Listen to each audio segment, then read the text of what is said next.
In order to be a true believer, in order to be a child of God, the Holy Son of God was forsaken by His Father and then crushed under His own Father's punishment. You say, oh, Brother Paul, you've gone too far now.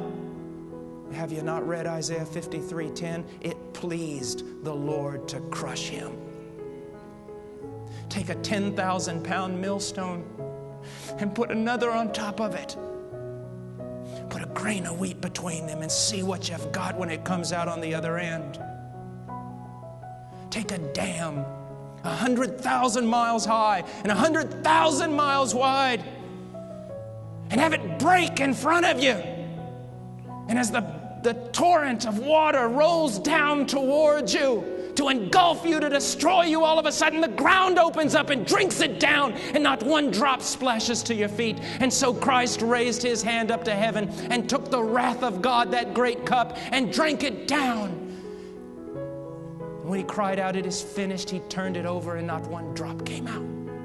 He drank the wrath of God and satisfied justice and appeased wrath, and therefore God can now be just and justify the sinner.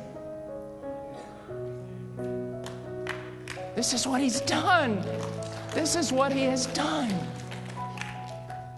The Puritans spoke a lot about repentance, not only from sin, but repentance from good works. You say, what do you mean? There is a real sense in which repentance is simply this: you give up from trying to justify yourself. You just quit.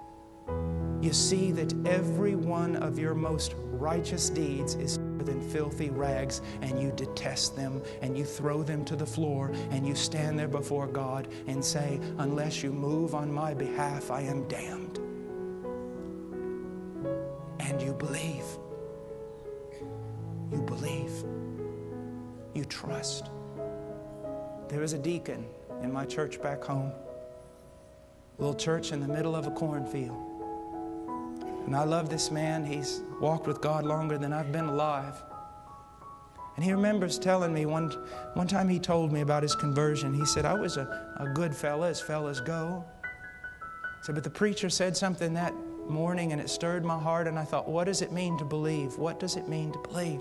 He went up in his hayloft and he was just walking around. And he said he found himself finally with his toes hanging over the edge of the loft, just kind of standing there. He said, all of a sudden it just dawned on me.